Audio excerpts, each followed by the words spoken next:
দুর্নীতি হইতো না, তখন শাহজালালের প্রভাব আছে। শাহজালালের প্রকৃত প্রভাব নষ্ট হওয়ার কারণে, নষ্ট করিয়ে দেওয়ার কারণে আজকে আমরা এই দশা হয়েছে। সুতরাং শত শত বছর যেটা ঘটছে এটার স্বচ্ছতা দেখাইছেন এই ডিসি সারোয়ার আলমে, আমরা এটা দরিয়া রাখতে হইব। এবং আমরা মনে করি এই সাংবাদিক হল আপনারাও 700 বছর হইরা যে আপনারা কেউ আমরা এই দেখছি না, খেয়াল করছি না।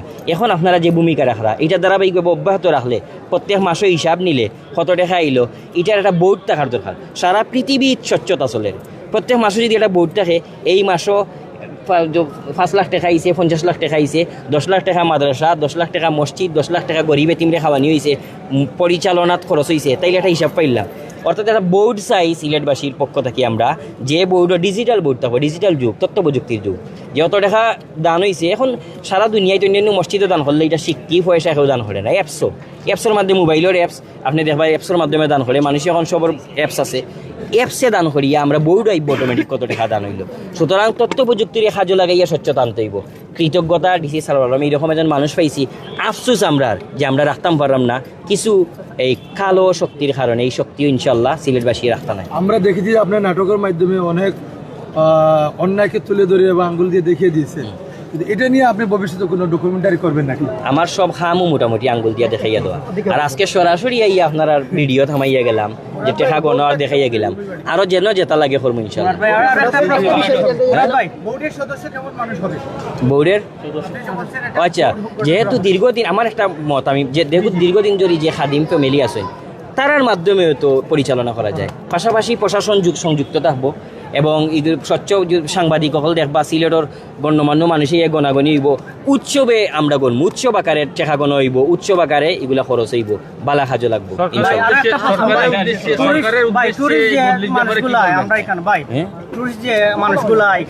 বেশিরভাগ সময় দেখতাম ভাই যে পরিবেশটা থাকে, এখানে পরিবেশ অনেক রকম থাকে। যেমন দেখো আপনি ঢুকার পরেও দেখবা গাড়ি বিভিন্ন ধরনের মানুষ দেখা যায়, দুর্গন্ধে তার শরীর ওখান যাওয়া যায় না।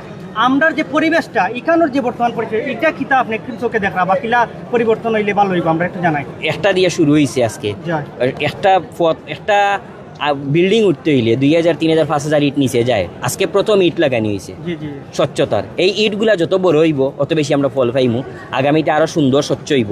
আর একটা প্রশ্ন করছেন যে সরকারের ভূমিকা কী? সরকারে প্রচুর চেষ্টা করে এই দুর্নীতি তামানির লাগি দেশটারে সারা পৃথিবীর। একজন সরকার প্রধান এসব সময় চায় নিজের দেশটা উপরে হইতো, কিন্তু ওই যে কইলাম যে তারেক রহমান মাননীয় প্রধানমন্ত্রী কিবা জানোইনু না, এইরকম একজন বালা মানুষ, বালা ডিসিরে বদলানি হয়েছে। এবং যারা বদলাইছে তারা হয়তো এই খেতা উড়িয়া গরমর দিন গুমো, তারা জানোই না যে এটা করার কারণে তারা সিলেটর গেছে কলঙ্কিত হয়ে গেল।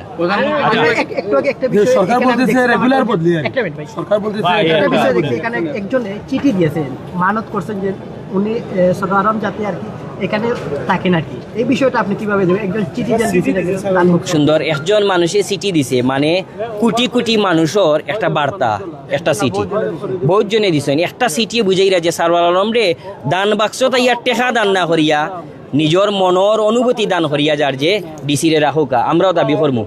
এই ডিসিরে রাখলে আপনারা যে কি পরিমাণের ফল পাইবা আমরা বিশ্বাস করি। এই ডিসির লগে আমরা কোনোদিন দেখা হয়েছে না। ও বনো আসেন বনো, আমি ইচ্ছা করি গিয়া দেখাও করলাম না, সেখানে দেখা করলাম না যে আমার খাতিরের দরকার নাই। আমার ইনো সিলেটবাসীর বা বাস্তবতা স্বচ্ছতার দরকারের লাগি আমরা আইছি। আমরা কোনো টুটো উঠাত আর ফদ উঠাত এটার লাগি নাই। যারা পাগলা মসজিদের পরে বাংলাদেশে কি আর কোনো এইভাবে দেখছেন মুক্তভাবে দান প্রকাশ? এত দরগা শুরু হয়েছে, এটা অব্যাহত থাকবো। আন্দোলন তো আজকে ছিল 2টার সময়, এখন কি আন্দোলনের সর্বশেষ আপডেট কি আপনারা? আচ্ছা, আমার আর আন্দোলন নাই, পুরা সিলেটবাসীর আন্দোলন। ওই যে কইলা একজন মানুষের নাম প্রকাশ করেন না, সিটি দিয়ে আন্দোলন করিয়া যার দান বাস্কর যেটা ডিসি সাহেব রাখোকা। আপনারা আর কাছে অনুরোধ এই প্রত্যাহার করুক এই যেটা ডিসিশনটা। আল্লাহ হাফেজ ভাই। আর আমরা